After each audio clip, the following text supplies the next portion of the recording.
Jasmine Crockett stands toe-to-toe with Byron, moments after he dared to glorify a dark chapter of American history. She doesn't flinch. She flips the entire room with one line that turns pride into panic and tradition into shame. Every camera is locked.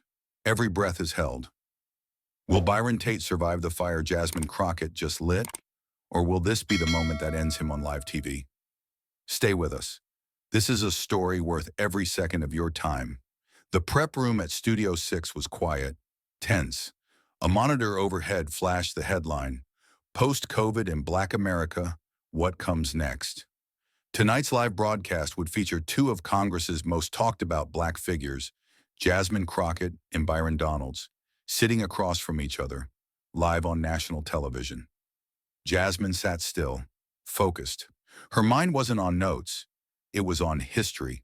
Her father, arrested during a voting rights protest, was never far from her thoughts. She wasn't here to perform, she was here to confront. Every breath she took was loaded with purpose.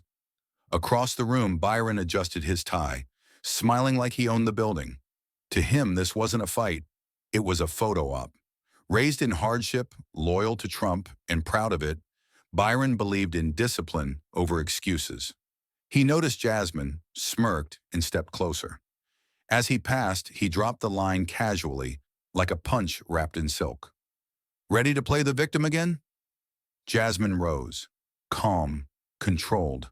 Her voice didn't rise, but it cut deep. I don't play, she said. I tell the truth. The smirk on Byron's face twitched, just barely. But enough. The room felt it. The assistants, the makeup artist, everyone. Two people, same skin, two opposite worlds.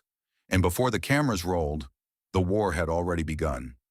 The silence from Jasmine's reply hadn't even cooled when the red light above the camera blinked on.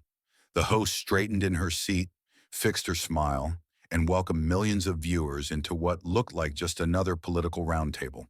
But inside the studio, the air was already crackling like a live wire. Jasmine sat stone still, focused like a sniper. Byron leaned back, too casual, too ready, like he thought this was already his show. The host didn't waste a second. Let's start here, she said, turning to Byron with a polished nod. Why do you think so many Black communities still haven't recovered after COVID? It sounded simple. It wasn't. That question wasn't a softball. It was a lit fuse. Byron leaned forward, smiled like a man about to lecture a classroom, and let it drop. Look, he said, spreading his hands like it was common sense. During Jim Crow, at least we had family, we had discipline, we had values, we didn't depend on handouts. He said it slowly, deliberately, like he was handing out truth. But what he delivered felt more like a punch to the teeth. The studio didn't breathe. One intern dropped their pen and didn't move to pick it up. A cameraman muttered Jesus under his breath. The room didn't react loudly. It recoiled, like something poisonous had just leaked into the air. Even the host stiffened, lips parted, trying to process what she'd just heard. Byron leaned back like a king who'd just made a decree. For a heartbeat, it felt like time slowed down. The audience wasn't shocked. They were stunned. A few people in the crowd murmured, shifted uncomfortably, exchanged glances that screamed, "Did he really just say that?" The host opened her mouth, then closed it again. No script had prepared her for that line. And still, Jasmine hadn't moved. She didn't have to, because Byron had just walked straight into the fire, and he hadn't even noticed he was burning. The studio was still reeling. Byron's Jim Crow bomb had cracked the air, and the silence that followed wasn't confusion. It was recoil. People weren't breathing normally. The host looked frozen between her next line and an instinct to stop the show. But Byron wasn't done, not even close. He turned toward Jasmine with the cold ease of a man who thought nothing could touch him. His smile was tight, teeth barely showing, eyes loaded with contempt. "You're probably about to cry oppression again," he said, loud enough to slice. "Blame white folks for stealing everything, right?" The line dropped like a slap. He leaned back like it was clever, like he'd won. But Jasmine didn't move, not an inch. Her face didn't crack, not even slightly. She didn't blink. She didn't breathe heavy. She just reached over, pushed her notes aside like clearing the battlefield. Then, without breaking eye contact with the camera, she delivered the cut that made the room hold its breath. "Don't use shackles as proof of unity," she said, every word precise, sharp enough to draw blood. "COVID didn't make us weak. It's the silence of history that left us vulnerable." The studio didn't applaud. They didn't blink. Because Jasmine hadn't responded. She had leveled the floor beneath him. The lights felt hotter. The silence was louder. And Byron, who had come ready to mock, suddenly found himself without a punchline. Jasmine had turned his insult into a mirror, and now the whole country was watching who really couldn't stand the reflection. The room hadn't moved since Jasmine last spoke, but her stillness wasn't silence. It was pressure, building second by second, coiled like a storm behind her, calm. Byron sat motionless across from her, still clinging to the last threads of that smug smile. But something in the atmosphere had shifted. He had thrown fire. She had swallowed it and turned it into something colder, heavier, far more dangerous. Jasmine didn't blink. She didn't raise her voice or change her tone. She reached to her side, opened a blue folder, and pulled out a printed page with the CDC logo bold across the top. There was no performance in the way she held it, just precision. The camera caught the header in crisp detail. CDC mortality data, racial disparities in COVID-19 outcomes 2021. Then she lowered it, met Byron's eyes, and spoke with the weight of a eulogy and the accuracy of a scalpel. "According to CDC data," she said, her voice low but sharp as cut glass, Black Americans died from COVID at more than twice the rate of white Americans, 2.1 times to be exact. There was no gasp in the room, but there was a shift, a discomfort, a reckoning. She didn't stop. "You call that discipline?" she asked, and this time there was heat under the surface. Not anger, clarity. It was the kind of tone that didn't ask permission. It demanded the floor. "That's not culture. That's probability. We didn't die because our families were weak. We died because our hospitals were out of reach." No one dared look away. What Jasmine said wasn't just a rebuttal. It was a revelation delivered in a whisper, and the numbers behind it didn't care who was comfortable. Byron shifted in his seat just slightly, then forced a laugh. Short, dry, performative. His mouth moved before his brain caught up. "Numbers don't reflect spirit," he muttered, trying to cast off the weight that had just been dropped on his chest. But his voice betrayed him. It cracked just enough for everyone to hear. No one echoed his laugh. Not the host, not the crew, not the audience, now frozen in quiet judgment. The mask was slipping, not because Jasmine yelled, but because she didn't have to. Byron had come into this debate armed with attitude, but Jasmine had come armed with evidence. And now the truth had a microphone. He wanted this to be a game of opinions. She had just made it a matter of survival. And survival doesn't negotiate. The numbers didn't lie. And in that moment, neither did her silence. The numbers had landed like a punch to the chest. But instead of backing off, Byron snapped. The calm was over. He shifted forward in his chair, his hands clenched, and the heat behind his eyes boiled into something uglier. The facts had cornered him, and his ego lashed out in self-defense. He didn't raise his voice yet, but every syllable hit like a slap, sharp and bitter. "You don't represent Black people," he growled, eyes locked on Jasmine like she'd crossed some sacred line. "You're just a puppet for the Democratic Party, a failed lawyer who needs a stage to feel important." His voice dripped with venom, but beneath it was panic, thinly masked, barely held together. He wasn't arguing anymore. He was swinging wildly, and everyone watching knew it. Jasmine didn't blink. She didn't lean back or recoil. She leaned in, just slightly, just enough, and met him with a stare that could freeze blood. Then, with perfect control, she cut him down in one sentence. "I don't represent pity," she said, each word calm and lethal. "I represent the truth you're too afraid to read." The words detonated in the air like a silent explosion. The audience didn't gasp. They rumbled. A low, collective murmur spread across the studio like thunder rolling through a canyon. Someone in the third row whispered, "Jesus!" The host's lips parted, as if she wanted to interrupt. But no words came. Not yet. Not here. "And Byron?" For a half second his eyes dropped. Just a flicker, just enough to show he felt it. She hadn't raised her voice, but somehow she'd shouted the loudest. The air in the studio had stopped moving. Byron's last words, flimsy, bitter, empty, were still echoing when Jasmine leaned forward, slowly, silently. She didn't raise her hand like a performer. She didn't grandstand. She simply reached beneath her notes and pulled out a faded sheet of paper. It wasn't glossy, wasn't framed, wasn't made to impress. It was a black and white photocopy, ugly in presentation, devastating in content. She held it up between two fingers, steady and cold. The camera zoomed in automatically, as if instinctively drawn to the bold, block text at the top. Department of Justice Declassified Report, 2017. And then, beneath it, in stark black ink, the number 4,743 lynchings of Black Americans recorded in the South between 1940 and 1965. No color, no commentary. Just the body count of an era wrapped in suits and laws and silence. Jasmine let the number hang in the air, like the bodies it referenced. Her hand didn't shake, her voice didn't waver. But when she spoke, it wasn't to inform, it was to indict. "This is Jim Crow," she said, locking eyes with Byron.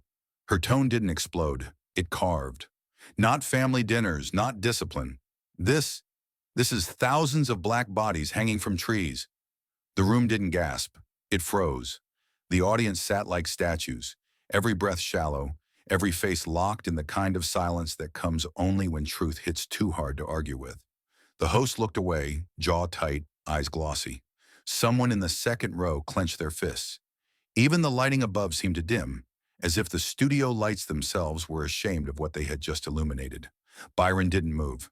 His jaw twitched slightly as if trying to form a defense. But nothing came. His chest rose once, sharp and nervous. Then his mouth opened. The words he found weren't strong, weren't proud, weren't even sure. "That was a long time ago." And just like that, his argument collapsed into the very thing Jasmine had warned about. Willful forgetting dressed as moral distance. But she didn't press him. She didn't need to. The evidence had already spoken. The page still rested in her hand like a verdict. And the silence that followed, heavy, raw, undeniable, wasn't just awkward, it was historical. In that moment, Jasmine hadn't offered a counterpoint. She had dropped the weight of reality. And Byron, for the first time all night, looked like a man buried beneath it. The room was already hollow from the last blow. The word lynching still clung to the air like smoke. But Jasmine knew how history worked. It didn't just kill bodies, it killed futures. She had shown what Jim Crow did in the streets. Now she was about to show what it left behind in people's wallets, in bank accounts that never opened, in dreams that were inherited broken. She reached for her final document. Not emotional, not poetic, just cold, hard math. It was a printed page from the Brookings Institution, plain white, black text, no graphics, just numbers that spoke louder than speeches. She didn't wave it for effect. She held it steady, enough for the camera to see, enough for Byron to feel. When she spoke, her voice was quiet, but it had the weight of 6 decades behind it. "In 1963, she began, tone measured, the median wealth of a black household was just 5% of a white household." She paused, not for drama, but for gravity. By 2020, that number had barely changed. The studio lights felt colder. The line wasn't just a statistic, it was an indictment of everything Byron had tried to romanticize. Jasmine wasn't quoting ideology, she was quoting receipts. And then came the strike. "You say Jim Crow made black families stronger?" Her voice didn't rise, but it sharpened like broken glass. "What it left us was empty inheritance, a shadow of poverty that's followed us for 60 years. Every word hit clean, final, irreversible. It wasn't just truth. It was a blade drawn slow, then driven deep. The impact was instant. A wave of shocked murmurs rolled across the audience. A few people stood, as if something sacred had just been said out loud for the first time. Others sat frozen, blinking like they'd just seen something they couldn't unsee. The host didn't speak. The crew didn't move. It was the kind of silence that only happens when everyone in the room knows. That was it. Byron didn't answer. Couldn't. His shoulders sagged, not dramatically, but enough. Enough to show the weight had finally reached him. He didn't reach for the mic. He didn't reach for the facts, because none were left. Jasmine had emptied the clip. Truth, history, and data. And what remained was only quiet. This wasn't rebuttal. This was reckoning. And it came wrapped in paper, with the Brookings logo at the top. The studio lights had dimmed. The air inside was still. But outside, the explosion had already begun. Jasmine hadn't even made it back to her dressing room when the clip began racing through every screen in America. The moment she lifted the Brookings report, voice low, hands steady, eyes locked, wasn't just broadcast. It was immortalized. On Twitter, her words weren't just quoted, they were studied. Frame by frame, people replayed the exact second her voice dropped on inheritance. Screenshots spread of her holding that single sheet of paper like it weighed more than anything Byron had said all night. One viral post read, "She didn't yell. She didn't flinch. She just buried him." Another simply said, "That's what power looks like when it's not asking permission." Television networks replayed it within the hour. News anchors called it a defining moment in political discourse. Teachers began showing the segment in classrooms. Activists clipped it into speeches. Former skeptics turned quiet. People weren't just reacting, they were reckoning. Jasmine hadn't just won an argument. She'd tapped into something generations had tried to name. Meanwhile, Byron Donalds was spiraling. The moment he muttered, "That was a long time ago," was pulled and replayed as a symbol of deflection, of denial, of collapse. His defenders thinned fast. His critics multiplied faster. One conservative think tank released a statement urging him to issue a full and sincere public apology. Another withdrew its invitation to a national conference, citing values misalignment. And a former campaign donor tweeted bluntly, "This isn't about partisanship, it's about accountability." Behind the scenes, the damage was growing. Byron's next appearance was quietly canceled. His press secretary stopped answering calls. Interns shut down comment sections. By the end of the night, several state chapters of his own party were distancing themselves publicly, and all of it stemmed from one quiet line, spoken clearly, backed by numbers. And Jasmine? She didn't need to post a word. The country did it for her. Major outlets praised her composure. Political analysts called her a voice that cuts without screaming. One front-page editorial read, "She didn't bring emotion. She brought evidence." And the room still trembled. But the most powerful response came from a college student who posted the full clip with a single sentence. "She didn't just correct the record, she became it." The sound of footsteps in the Capitol hits differently after a night like that. Everything felt colder, slower, heavier, like even the marble floors were still holding on to what had happened. The broadcast was over, but its echoes still lived in every corridor. Security guards glanced at Jasmine as she passed. Staffers peeked through side doors, pretending not to look. But they all knew who she was now. Not just a congresswoman. She was the woman who'd turned a national debate into a national reckoning. Jasmine moved with quiet control, her face unreadable, her steps even. She wasn't rushing. She never did. The storm she unleashed outside was none of her concern now. That belonged to the country. What she had left behind was truth, and tonight, that truth had a pulse. Still, as she turned down the long hallway outside the media briefing rooms, she knew it wasn't quite over, because she heard him before she saw him. "Jasmine." One word, low, measured, hollow. She didn't turn immediately. She kept walking, slow, steady, but her posture changed subtly. Her back straightened. Her fingers flexed once. She didn't need to brace for a fight. That part was done, but the weight of what was coming next settled around her like fog. Byron Donalds was leaning against the wall at the end of the hallway, hands in his pockets, tie loosened, jaw clenched. The man who had stormed into that studio hours earlier with a smirk and a mission now looked like a shadow of that self. Still wearing the suit, but none of the armor. His eyes were tired. His voice, when he spoke again, barely carried past the polished stone walls. "I just wanted to talk about family," he said without swagger or snark. About values.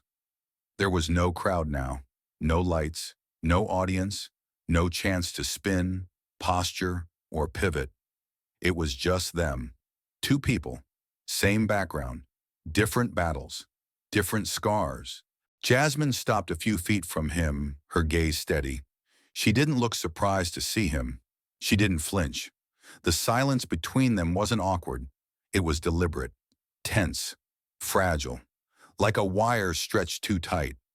She didn't ask what he meant. She already knew. She looked at him, not with pity, not with anger, but with something sharper, something final. Her voice didn't waver. It didn't rush. It simply landed, word by word, with surgical clarity. You picked the wrong example. Byron didn't blink. The wrong moment. He shifted slightly, just barely, like the words had physical weight, and the wrong truth. And with that, the last echo of his defense collapsed. Jasmine didn't raise her voice. She didn't need to. She had already said everything she needed to say, on that stage with those numbers, with that paper in her hand. This wasn't an argument. This was aftermath. For a second, Byron looked like he might respond. His mouth opened, then closed. His fingers curled slightly, like reaching for a thought he couldn't shape. But no words came. What could he say? That he hadn't meant it? That it came out wrong? That he just wanted to talk? None of it would matter, because Jasmine had turned his narrative inside out in front of the nation, and done it without shouting, without spectacle. Just truth. Layered, documented, delivered like a closing argument, with the whole country watching. And now in this hallway without lights, she had done it again, with 10 words. Byron's eyes dropped. Not dramatically, just enough. Enough to show that he knew. She wasn't cruel. She didn't gloat. There was no smile, no look of satisfaction, just clarity. Jasmine turned to leave, her steps echoing softly across the marble. She didn't rush. She didn't look back. She walked like someone who had already said the final word and meant it. Behind her, Byron remained frozen. No rebuttal, no recovery, just silence. And that silence said more than any microphone ever could. The silence between Jasmine and Byron in the hallway didn't end the story. It only changed its location.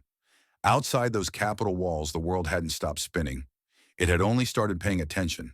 And across the country, in barber shops, living rooms, classrooms, and churches, screens flickered with that moment.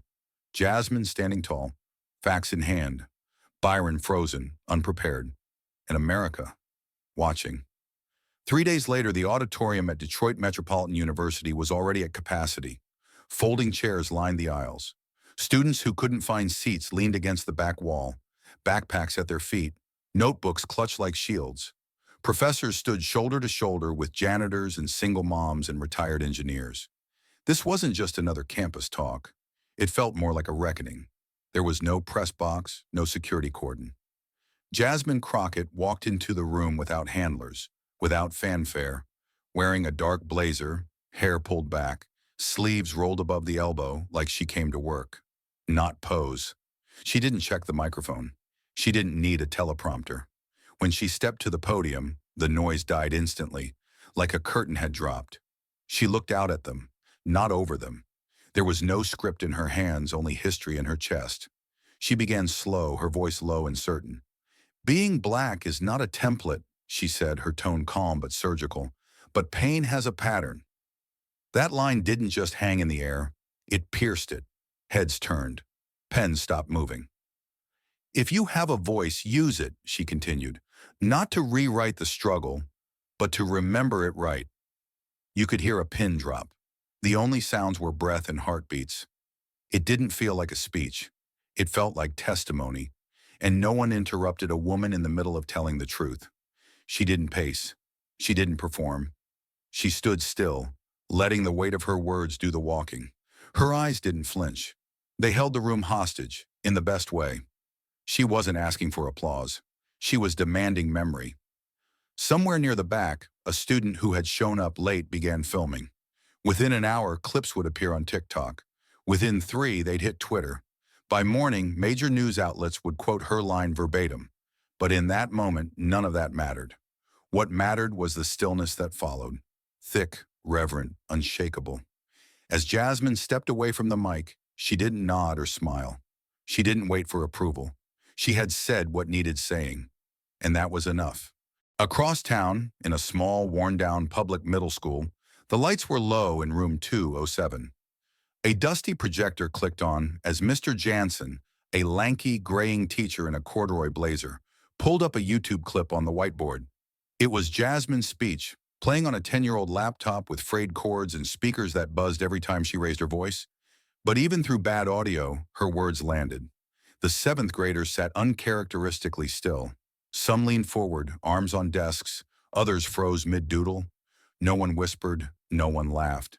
Something in her tone, a quiet thunder, held them captive. When Jasmine said, not to rewrite the struggle, but to remember it right, one boy's pencil rolled off his desk, unnoticed. And then, a small hand went up. It belonged to a girl named Ava. Usually shy, rarely spoke. Today her eyes were locked on the screen. And when Mr. Johnson paused the video, she asked the question as if it had been clawing at her ribs since the first syllable. Did she get punished? The room tensed. Some students turned to look at her. Others stayed frozen, waiting for what the teacher would say. Mr. Jansen took a breath. He didn't answer right away. He looked at Jasmine's frozen image on the screen, mouth slightly open, hand mid-gesture. And for a moment he smiled, not out of relief, out of respect. No, he said quietly, turning back to Ava. She got heard. The air in the classroom shifted. Something quiet and powerful passed between them, like a secret only the brave are allowed to carry. For a generation taught to expect punishment before praise, that answer hit different. In the hallway between classes, Ava whispered the quote to herself over and over. She got heard. She got heard. She got heard. It wasn't just an answer. It was a lesson, and not the kind you erase from a whiteboard. Back at the university, Jasmine sat alone in the green room. Her phone buzzed nonstop. Messages flooded in. Students, activists, strangers, even former adversaries. Most said the same thing in different ways. You didn't just speak. You shifted something. One message stood out. It came from a 62-year-old grandmother in Kansas. My grandson plays your speech every night before bed. Says your voice feels like armor. Jasmine stared at that line for a long time. Her hands didn't shake, but something in her chest did. Back online, the video had already been clipped and remixed. One version replayed her quote on loop over a beat like a protest anthem. Another overlaid her speech with footage from Selma, Montgomery, and Ferguson. There were no edits needed. Her words didn't need polishing. They needed passing. Even Byron's silence became a symbol.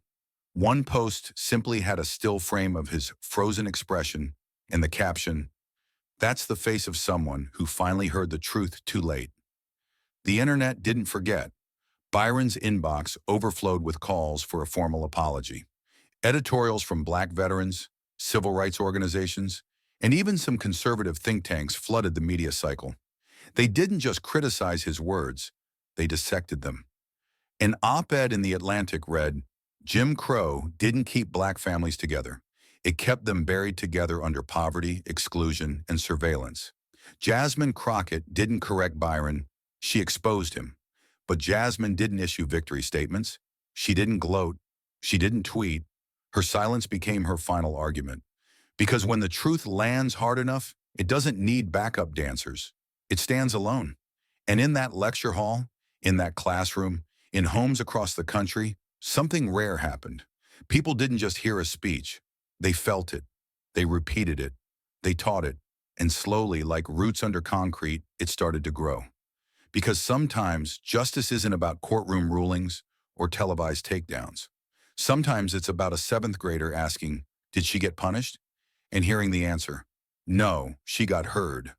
But sometimes the most powerful moments don't end in applause. They echo. They don't demand noise. They demand change. And after Jasmine's words echoed through that classroom, through that campus, through that country, the real story began. Not in her voice, but in the silence she shattered. Because when a kid asks, did she get punished? What they're really asking is, Do people like us ever get to speak and still be safe? And when the answer is, she got heard, it doesn't just change that kid, it changes what they believe is possible.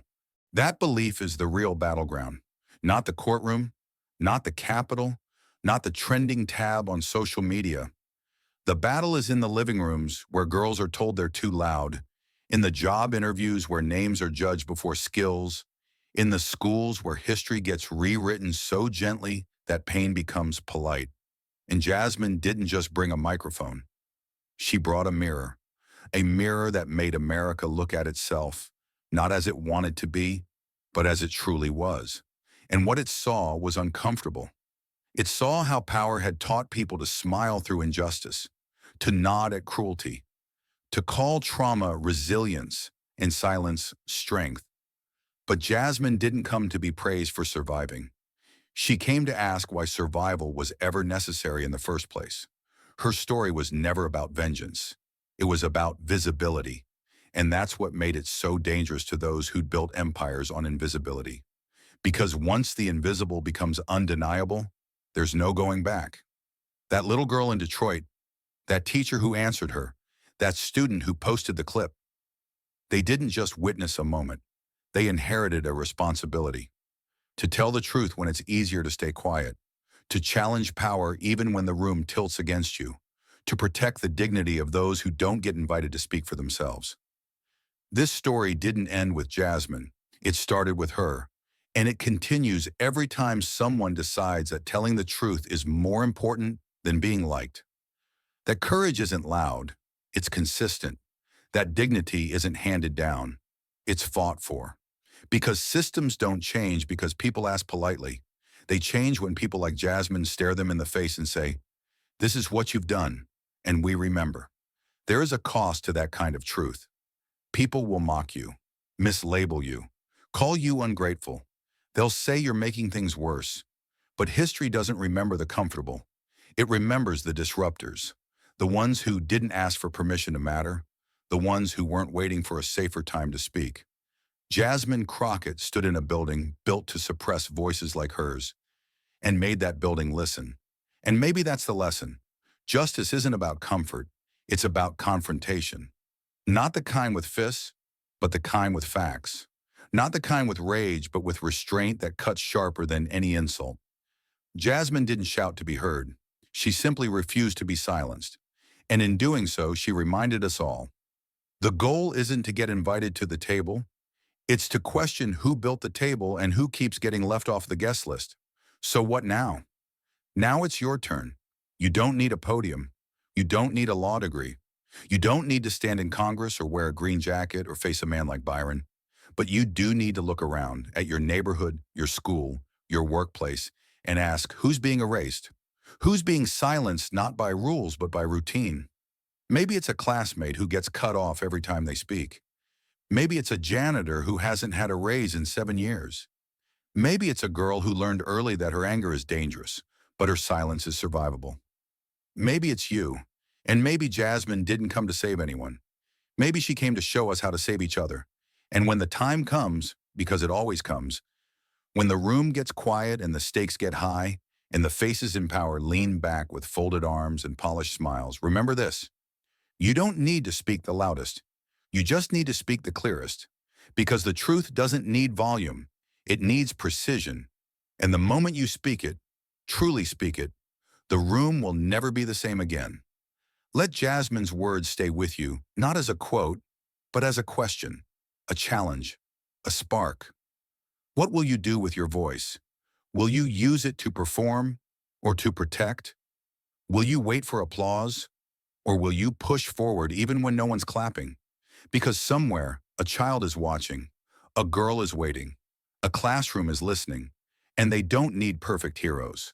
They need real people who dare to stand, to shake the room, and to say what everyone else is too scared to whisper. Being Black is not a stereotype, but pain has a pattern. So break the pattern, be the voice that makes silence impossible. Thank you for watching until this moment and for standing with us on this journey for justice. Your support means everything.